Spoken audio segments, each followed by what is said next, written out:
بسم اللہ الرحمن الرحیم. ناظرین السلام علیکم. میں ہوں آپ کا میزبان صابر شاکر وفاقی دارالحکومت اسلام آباد سے. شاہراہ دستور سے کچھ اہم خبریں، کیونکہ اس وقت پاکستان فیصلہ کن موڑ پہ ہے، اور اس کی وجہ یہ ہے کہ آئندہ اس بات کا تعین ہوگا کہ پاکستان نے آئین پاکستان کے تحت چلنا ہے، دستور کے تحت چلنا ہے، یا پھر فرد واحد ڈرائنگ روم میں بیٹھ کر جو فیصلے کرے گا اس کو امپلیمنٹ کیا جائے گا، اور اس کی خواہشات اور اس کا حکم جو ہے وہی دستور کہلائے گا. 25 کروڑ عوام کے جو شہری حقوق ہیں، بنیادی انسانی حقوق ہیں، اور جو دستور فراہم کرتا ہے ہر طبقے کے شہریوں کے مختلف حقوق کی گارنٹی دیتا ہے ہمارا دستور، اور یہی ایک سوشل کانٹریکٹ ہے شہریوں کے درمیان اور ریاست کے درمیان. کیا اس کانٹریکٹ کو، اس سماجی عمرانی معاہدے کو، کیا کوئی فرد واحد ڈرائنگ روم میں بیٹھ کر یہ فیصلہ کر سکتا ہے کہ اس کو وہ ویٹو کر دے اور اپنی من مرضی سے فیصلے کرے اور اپنی من مرضی سے ریاستی امور چلائے؟ یہ اختیار نہ ہی کسی فرد واحد کو ہے، نہ ہی کسی ایک اتھارٹی کو ہے، نہ ہی کسی ایک ادارے کو ہے، بلکہ یہ تمام اداروں کی رسپانسبلٹیز، حقوق و فرائض شہریوں کے بھی اور اداروں کے بھی اور اتھارٹیز کے بھی یہ دستور میں لکھ دیے گئے ہیں. اس سے باہر کوئی نہیں نکل سکتا. اسے کہتے ہیں رول آف لا، قانون کی حکمرانی. تو یہی قانون کی حکمرانی کی جنگ اس وقت پاکستان میں لڑی جا رہی ہے، جس کو سبوٹاژ کرنے کی بھرپور کوشش کی جا رہی ہے. کچھ سیاسی بونے جو ہیں، سیاسی بونے، صحافتی بونے، دانشور بونے، وہ بھی اس سارے پروسیس کا حصہ بنے ہوئے ہیں، جو کہ اس وقت نہیں سمجھ رہے معاملے کی سنگینی کو، یا اپنے چھوٹے سے مفاد کی خاطر، چھوٹے سے فائدے کی خاطر، ذاتی فائدے کی خاطر خاموش ہیں. تو لہٰذا سپریم کورٹ آف پاکستان میں ایک مقدمہ گیا ہوا ہے، اور وہ ہے سولینز کا فوجی عدالتوں میں ٹرائل. یہ ہے مقدمہ army act, official secret act, جو ہے وہ سولینز پہ بھی لاگو کیا جائے، اور ان کو جب چاہے کوئی ان کو فوجی عدالتوں میں لے جائے اور وہاں پہ مقدمہ چلائے اور وہاں پہ سزائیں سنائی جائیں. یہ ہے بنیادی مقدمہ، اور اس میں ہمیں داد دینی چاہیے، کریڈٹ دینا چاہیے چودھری اعتزاز احسن صاحب کو، سردار لطیف کھوسہ صاحب کو، اور سابق چیف جسٹس جواد ایس خواجہ صاحب کو، اور عمران خان کو، اور دیگر جو سول سوسائٹی آئی ہوئی ہے ان کو، سب کو داد دینی چاہیے کہ وہ اپنی جان خطرے میں ڈال کر وہ یہ مقدمہ 25 کروڑ شہریوں کے بنیادی انسانی حقوق کا مقدمہ لے کر وہ عدالت پہنچے ہیں، اور بڑی مشکل سے 7 رکنی بینچ اس کی سماعت کر رہا ہے. اور اس 7 رکنی بینچ کو بھی اور عدلیہ کو بھی، جب سے یہ رجیم چینج ہوا ہے، 14 جماعتی حکمران اتحاد اور اس کے روح رواں خاص طور پہ نون لیگ، ڈرائنگ روم میں بیٹھ کے جو فیصلے کیے گئے، ان فیصلوں کی روشنی میں مسلسل صحافت کو بلڈوز کیا جا چکا، سینسرشپ عائد کی جا چکی، صحافت کو فتح کیا جا چکا اور اس کی زبان بند کروا دی گئی ہے. دوسری جانب اب عدلیہ ہے، عدلیہ ہلکی سی امید کی کرن، واحد امید کی کرن عدلیہ، اور وہاں سے ریلیف مل رہا ہے، لوگوں کو آکسیجن فراہم ہو رہی ہے، لوگوں کو سانس لینے کا موقع مل رہا ہے، کوئی تھوڑی سی زندگی کی رمق وہاں سے ملتی ہے شہریوں کو جو کہ ستائے ہوئے ہیں اس بربریت کے اور اس انڈکلیئرڈ ماشاء اللہ کے انڈکلیئرڈ ڈکٹیٹرشپ کے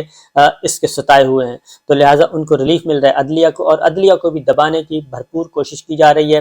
جیسے ہی 14 مئی عام انتخابات پنجاب اور خیبر پختونخوا کا ہوا تھا، تو اس وقت بھی پارلیمان میں باقاعدہ طور پہ گالم گلوچ دی گئی، میلائن کیا گیا، دھمکیاں دی گئیں آنریبل ججز کو، چیف جسٹس صاحب کو اور دیگر جج صاحبان کو، ان کو بلیک میل کیا گیا ہر طرح کا. اور اب جیسے ہی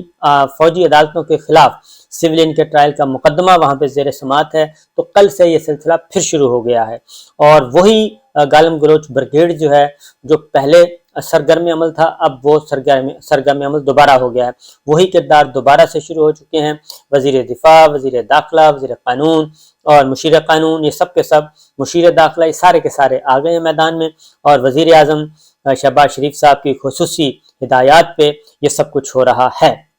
اور یہ سب کچھ کیا جا رہا ہے. اس کی واحد وجہ یہ ہے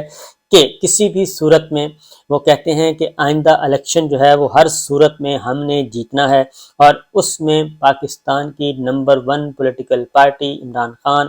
پاکستان تحریک انصاف، اس کو ہم نے آؤٹ کرنا ہے. اب تک کی جتنی بھی کوششیں تھیں، جو پاکستان کے قوانین ہیں، پاکستان کا دستور ہے،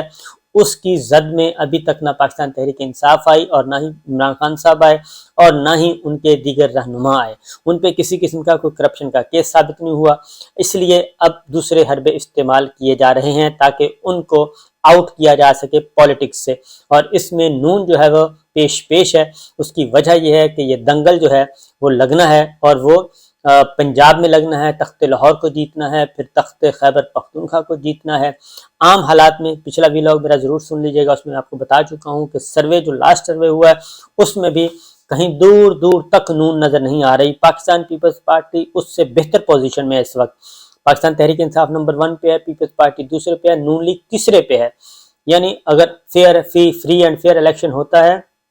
تو لیڈر آف اپوزیشن بھی پیپلز پارٹی کا بن رہا ہے، نون لیگ کا نہیں بن رہا. لیکن اس سارے سسٹم کو تبدیل کیا جا رہا ہے، سارے رزلٹ کو اپنی مرضی کے مطابق ڈھالا جا رہا ہے اور اسی لیے یہ سارے کام کیے جا رہے ہیں، جس کی وجہ سے اب جو آج بھی کل بھی وزیر دفاع میدان میں اترے تھے، عرفان قادر صاحب آئے تھے، آج عطا تارڑ صاحب آئے ہیں، رانا ثناء اللہ صاحب آئے ہیں، انہوں نے یہ کام اپنے ذمے لیا ہے اور پھر ان کے ساتھ ان کے لائک مائنڈڈ جو دانشور ہیں وہ بھی میدان عمل میں اترے ہوئے ہیں. ان پہ کھلی چھٹی ہے کہ وہ آنریبل ججز کو تنقید کا نشانہ بنائیں، ان کو ملائن کریں، ان پہ پروپیگنڈا کریں، ان پہ الزامات لگائیں، ان کو دھمکیاں دیں تمام آنریبل ججز. لیکن جو لائک مائنڈڈ ہیں ان کو کچھ نہیں کہا جا سکتا. ان کے ٹویٹس اکاؤنٹ بھی رپورٹ ہو رہے ہیں، ان کے ادروائز بھی ان پہ سب کچھ مصیبتیں آ رہی ہیں. لیکن آپ صرف جو نیریٹو ہے، سرکاری نیریٹو، اس کو فالو کریں تو آپ سب کچھ خوشی خوشی رہ سکتے ہیں. بہرحال آج جو اہم مقدمہ آج جو سماعت ہوئی اس کا حال میں آپ کو سنا دیتا ہوں کہ اس کی ریزن ہے کہ یہ جی بہت ہی امپورٹنٹ معاملہ ہے اور یہ غیر اہم نہیں ہے. اور آپ کو بتا دوں کہ عزیر اس مقدمے کی پیروی کرنے والے سردار لطیف کھوسہ، چودھری اعتزاز احسن صاحب نے پٹیشن فائل کی. سردار لطیف کھوسہ کے پہلے ان کے بیٹے کو گولی لگی، پھر ان کے گھر پہ فائرنگ کی گئی اور ابھی تک مقدمہ درج نہیں ہوا. اور اسی طریقے سے پھر اس کے بعد چودھری اعتزاز احسن کے خلاف کمپین لانچ کی گئی، پھر سردار لطیف کھوسہ کے خلاف کمپین لانچ کی گئی. کل ان دونوں پارلیمنٹیرینز کی سینئر موسٹ پارلیمنٹیرین ان کی عدم موجودگی میں قومی اسمبلی میں خواجہ صاحب نے ان کے خلاف بھی بڑی بھرپور قسم کی گفتگو فرمائی. اور اب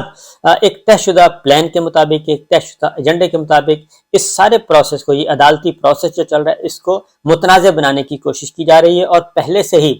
سے ہی دھمکایا جا رہا ہے کہ جناب ہم اس فیصلے کو نہیں مانیں گے. یہ ممکن ہی نہیں ہے کہ ہم اس فیصلے کو مان لیں. آج وزیر داخلہ نے، کل وزیر دفاع خواجہ صاحب نے بات کی، آج وزیر داخلہ نے یہ بات کی، جبکہ دونوں رسپونڈنٹ ہیں، دونوں کو طلبی کا نوٹس ہے. وزیر دفاع کو بھی نوٹس ہے، وزیر خارجہ کو بھی نوٹس ہے، وزیر اعظم کو بھی نوٹس ہے اور وزیر قانون کو بھی نوٹس ہے اور تمام کے تمام چاروں صوبائی حکومت کو نوٹس ہے. یہ اپنے وکیل کے ذریعے کمرہ عدالت میں بول سکتے ہیں، اپنا پوائنٹ آف ویو دے سکتے ہیں، لیکن ایسا نہیں ہو رہا، بلکہ وہاں کے بجائے یہ باہر پریس کانفرنسیں کر کے یہ سب کچھ کیا جا رہا ہے. اور 9 مئی کو بنیاد بنا کے ایک یہ پورے ملک میں اپنے سیاسی مخالفین کا صفایا کرنا چاہ رہے ہیں. پورے ملک سے سیاسی مخالفین کا صفایا لسٹیں بنا کے بیٹھے ہیں اور ہزاروں لوگ اس وقت جیلوں میں ہیں. جو آج ریکارڈ پیش کیا گیا عدالت میں، اس کے مطابق بھی ہزاروں لوگ اس وقت جیلوں میں موجود ہیں جو کہ 9 مئی کے بعد سے گرفتار ہوئے. اور کسی بھی صحافی کی گرفتاری سے انکار کیا گیا کہ کوئی بھی صحافی ہماری تحویل میں نہیں ہے، جبکہ عمران ریاض خان جو ہیں وہ مسنگ ہیں اور ایک طویل عرصے سے مسنگ ہیں، 45 دن سے زیادہ کا عرصہ ہو گیا ہے. ہم اس کے لیے مسلسل دعا بھی کر رہے ہیں اور ہم اللہ تعالیٰ سے دعا کر رہے ہیں اور اغوا کاروں سے ہم یہ درخواست کر رہے ہیں کہ خدا کے لیے ان کو واپس ان کی فیملی کو کر دیا جائے تاکہ وہ اپنے بچوں کے ساتھ، اپنی اہلیہ کے ساتھ، اپنے ماں باپ کے ساتھ، اپنے بہن بھائیوں کے ساتھ عید گزار سکیں. اور جبکہ اگر انہوں نے کوئی جرم کیا ہوتا اور کورٹ آف لاء میں وہ جرم ثابت ہونے کی پوزیشن میں ہوتا تو کبھی بھی وہ مسنگ نہ ہوتے اور ان پہ کیس رجسٹر کر کے ان کو کسی کورٹ آف لاء میں پیش کیا جا چکا ہوتا اب تک. لیکن ایسا نہیں ہے، لہذا اغوا کاروں سے یہی گزارش ہے کہ وہ ان کو ریلیز کریں تاکہ یہ جو کرب میں ان کی فیملی، ان کے بچے، پورا پاکستان ایک کرب میں مبتلا ہے، وہ کرب ختم ہو، کیونکہ اللہ تعالیٰ جو ہے وہ ظلم پسند نہیں کرتا کسی بھی صورت میں. اور یہ سب سے بڑا ظلم ہے کہ بغیر کسی کیس کے بغیر کسی کے وہ مسنگ پرسن میں شامل وہ ہو گئے ہیں۔ تو بہرحال یہ آج کی جو ہیئرنگ ہے جی، اس میں بھی آج فیصل صدیقی صاحب جو سول سوسائٹی کے وکیل ہیں، انہوں نے اپنے آرگومنٹس کمپلیٹ کر لیے ہیں، اور انہیں کہا گیا کہ آپ تحریری